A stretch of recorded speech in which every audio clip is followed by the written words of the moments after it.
The gavel came down with the satisfying thud of justice being served. Judge Morrison looked across the courtroom at Patricia the Enforcer Kellerman, who was currently discovering that her lawyer's retainer hadn't covered getting sued for $150,000 in harassment damages. The court finds the defendant HOA liable for intentional infliction of emotional distress, abuse of process, and malicious prosecution, the judge announced. Plaintiff's Vineyard operation was never subject to HOA jurisdiction, making these enforcement actions fundamentally illegal. Patricia's face went through more color changes than a mood ring in a microwave. She sat there in her power suit, clutching her briefcase like a life preserver, while her lawyer whispered frantically in her ear about appeals and bankruptcy. I leaned back in my chair, watching the woman who'd spent 8 months trying to destroy my small vineyard business discover that you can't sue someone into compliance when you have zero legal authority over them. But let me rewind and tell you how we got here, because this story begins 2 years ago when I made the apparently criminal decision to plant grapes on my own property. Picture this: I just retired from my corporate job and bought 5 acres of rolling hills perfect for a small vineyard. The property sat on the edge of Willowbrook Heights, a pretentious subdivision where every house looked like it was designed by someone who thought charm meant adding fake shutters to a McMansion. I spent months preparing the soil, researching grape varieties, and planning what I hoped would be a peaceful retirement project. The vineyard was small, maybe 200 vines, but it was mine, and I was proud of it. Enter Patricia Kellerman, HOA president and part-time destroyer of dreams. Patricia was the kind of woman who probably practiced her "do you know who I am" speech in the mirror every morning. Early 50s, with the kind of blonde bob that screamed "I want to speak to your manager," and the dead-eyed stare of someone who'd found her calling in making other people's lives miserable. She appeared at my fence line on a Tuesday morning like a beige-clad harbinger of doom, clipboard in hand and wearing what I can only describe as a suburban dictator uniform, pressed khakis, a polo shirt with some kind of official-looking logo, and white sneakers that had never seen actual dirt. "Excuse me," she called out, her voice carrying that special authority that comes from years of terrorizing retail workers. "I'm Patricia Kellerman, HOA president. We need to discuss your illegal agricultural operation." I looked up from my grape vines, pruning shears in hand. "Illegal agricultural operation. This." She gestured at my vineyard like it was a toxic waste dump. "Commercial farming is strictly prohibited in Willowbrook Heights. You're in violation of at least 6 different covenants. I'm growing grapes.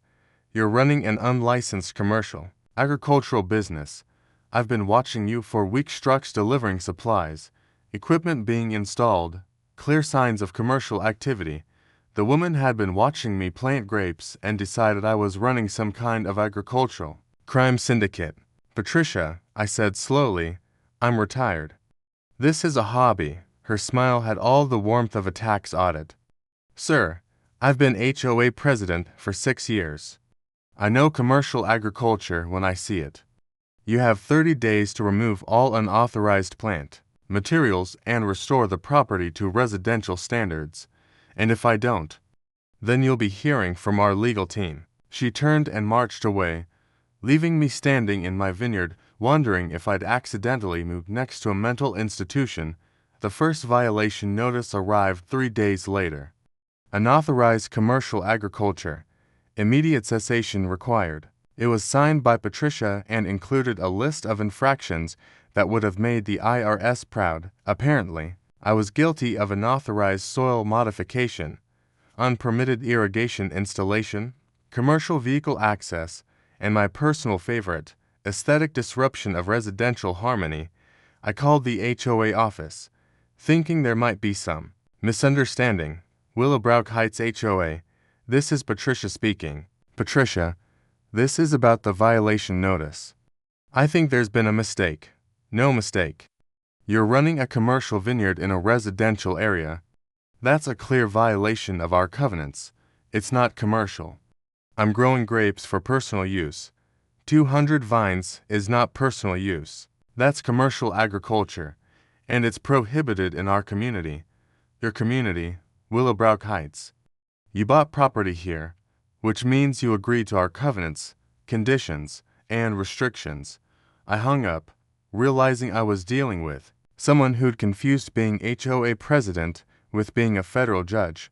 Over the next month, Patricia launched what she called comprehensive enforcement actions. Every morning, like clockwork, she'd appear at my fence line with her clipboard, documenting my violations like she was building a case for the Supreme Court. She measured the distance between my grapevines. She photographed my irrigation system from every angle.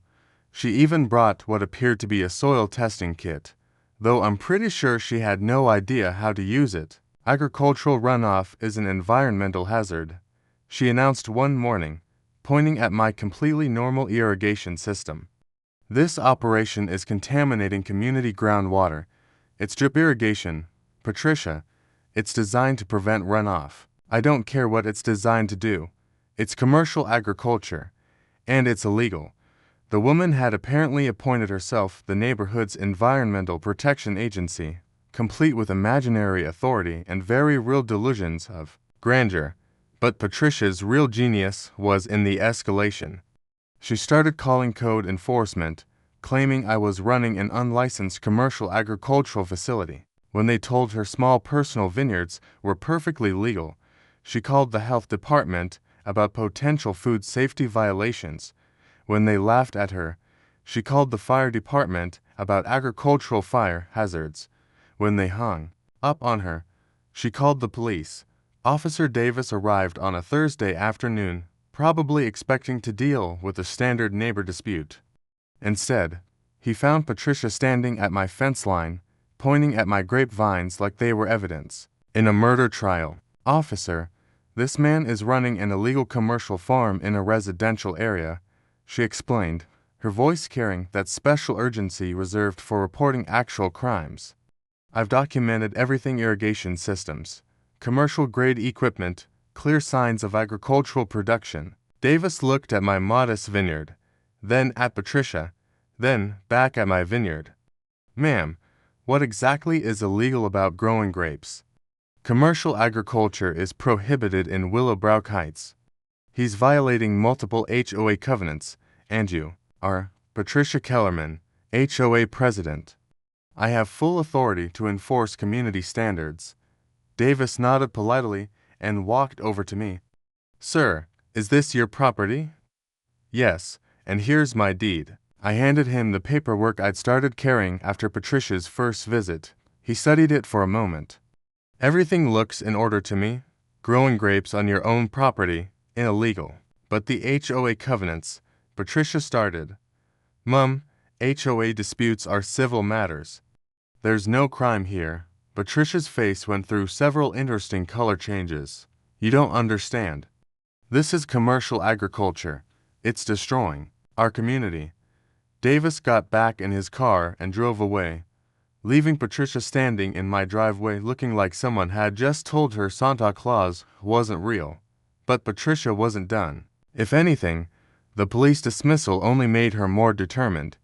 She started what she called enhanced enforcement protocols, essentially documenting every aspect of my vineyard operation like she was building a federal case.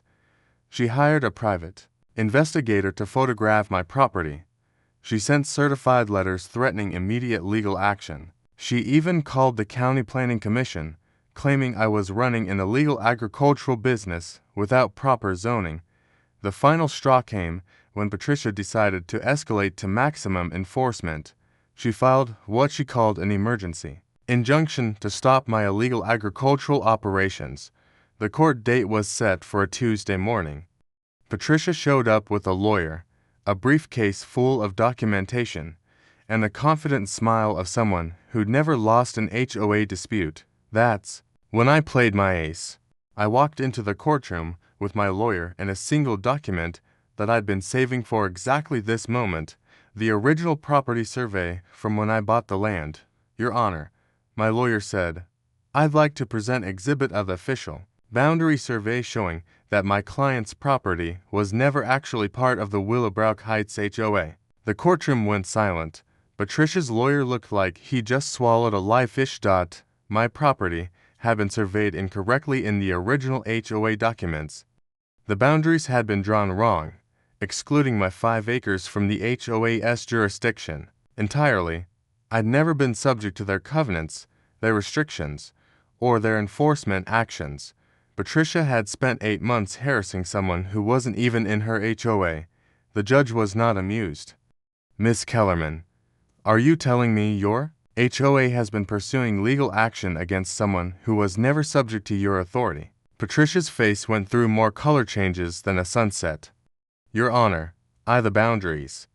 I was told ... You were told wrong, and now you're facing a countersuit for harassment, abuse of process, and malicious prosecution. My lawyer smiled. Your Honor, my client has suffered significant emotional distress, lost time, and legal expenses defending against actions that were fundamentally illegal from the start. The judge awarded me $150,000 in damages, plus attorney fees, plus an injunction preventing Patricia from ever contacting me again.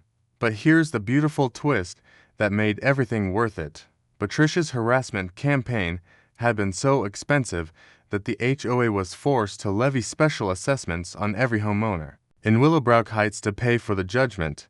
Every single resident got a bill for Patricia's stupidity. The woman who'd spent months trying to destroy my vineyard had bankrupted her own HOA in the process. Patricia resigned as president the next week, right after the homeowners voted to pursue legal action against her personally for reckless mismanagement. The local newspaper picked up the story. HOA president bankrupts community pursuing illegal enforcement action. They used a photo of Patricia standing next to my vineyard, looking like she was about to demand to speak to the manager of reality itself. I still have my vineyard, and I'm planning to expand it. The grapes are doing beautifully, and I'm thinking about adding a small tasting room.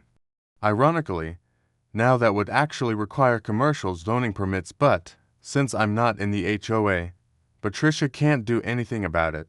Sometimes I get cards from former Willowbrook Heights residents who've moved away rather than deal with the aftermath of Patricia's leadership. Last week, I got one that said, "Thanks for showing us what our HOA president was really like."